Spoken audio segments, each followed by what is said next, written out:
திருச்சி மணப்பாறையில் எதிர்க்கட்சி தலைவர் எடப்பாடி பழனிசாமி தேர்தல் பரப்புரையில் ஈடுபட்டு வருகிறார். அந்த காட்சிகளை இப்போது பார்க்கலாம். தானாக வந்து ஒரு கட்சியில் உறுப்பினர் சேர்ந்தால்தான் அந்த கட்சி வளரும். அப்படி தானாக உறுப்பினர் சேர்க்கக்கூடிய நிலையில இருக்கின்ற கட்சி அதிமுக கட்சி. இன்றைக்கு திமுக குடும்ப கட்சி ஆயிடுது. திமுக குடும்ப கட்சி, அதிமுக மக்களுக்காக இருக்கின்ற கட்சி. உண்மைதானே? திமுகவில் அது கட்சியில் கார்பரேட் கம்பெனியா மாறி போச்சு. திரு கருணாநிதி அவர்கள் கட்சிக்கு தலைவர், முதலமைச்சராக இருந்தார். அதுக்கு பிறகு திரு ஸ்டாலின் இப்போ திமுக கட்சிக்கு தலைவர் ஆயிட்டாரு, அன்றைக்கு முதலமைச்சர் இருக்கார். அவருடைய மகன் திரு உதயநிதி ஸ்டாலின் அவர்கள் இளநிலை செயலாளர், திமுக இளநிலை செயலாளராக வந்துட்டார். பிறகு திருமதி கனிமொழி திரு கருணாநிதியுடைய மகள், அவர் மகளிரணி செயலாளர் ஆயிட்டாங்க. வேற என்ன பதவி பாக்கி இருக்குது? இது 3 தான் முக்கியமான பதவி. 3 பதவியும் குடும்பத்தை சேர்ந்தவர்கள், குடும்பத்தை திரு கருணாநிதி குடும்பத்தை சேர்ந்தவர்களே இந்த பதவியை பங்கு போட்டுக்கிட்டாங்க. ஆக அது கார்பரேட் கம்பெனி தானே, கட்சி இல்லையில. அண்ணா திமுக அப்படியா? இங்க இருக்கிறீங்க, மேடையில் இருக்கிறீங்க பாருங்க, இங்க இருக்கிறவங்க பாருங்க. ஆக நான்லாம் அங்கிருந்து தான் இங்க வந்திருக்கிறேன்.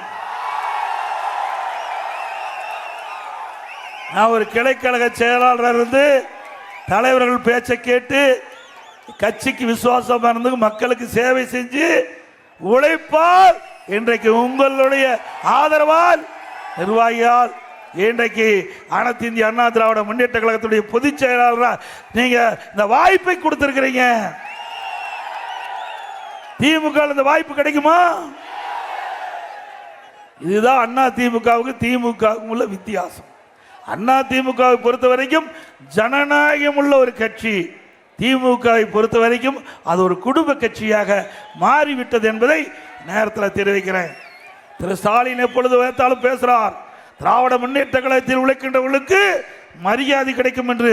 திமுகவில் உழைக்கின்றவர்களுக்கு மரியாதை கிடைக்காது. அண்ணா திமுகவில் அடையாளம் காட்டி அங்க வளருக்கு தான் மரியாதை கிடைக்குது. உண்மைதானே? இங்கிருந்து திரு செந்தில் பாலாஜி போனார், அவருக்கு நல்ல இலாக்கா. இங்கிருந்து ரகுபதி போனார், அவருக்கு நல்ல இலாக்கா.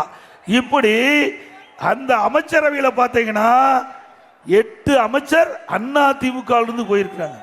திமுகவில் ஆள் இல்லை, திமுக ஆள் இல்ல, எல்லாம் டெப்டர்ஸ்ல போயிருக்கிறாங்க. அண்ணா திமுகவில் இங்க இருக்கின்ற தொண்டர்கள் இரவு பகல் வராம உழைச்சி அவளை எம்எல்ஏ ஆக்கி அம்மா அவளை அமைச்சராக்குனாங்க. நன்றி விசுவாசம் இல்லாம அந்த காலத்தில் எட்டப்பன் சொல்லுவாங்க, இந்த காலத்தில் 8 பேர் எட்டப்பனா மாதிரி திமுக போயிருக்கிறாங்க. அங்க போய் திரு ரகுபதி அவர்கள் நச்சு வார்த்தையை கக்கிட்டு இருக்கார், நஞ்சு வார்த்தையை கக்கிட்டு இருக்கார். இது சரியா?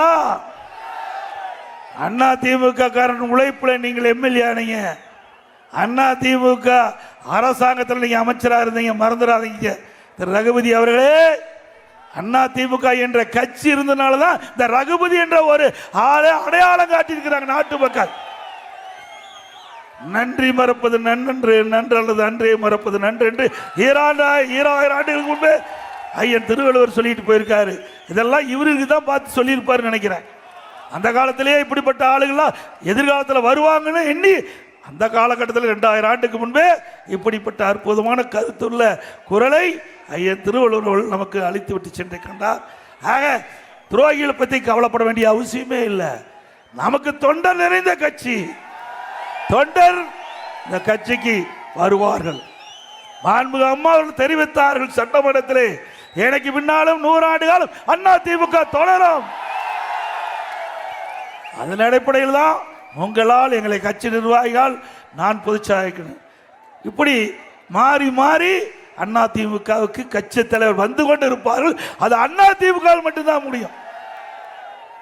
அதோட திரு ஸ்டாலின் அரசாங்கம் இன்றைக்கு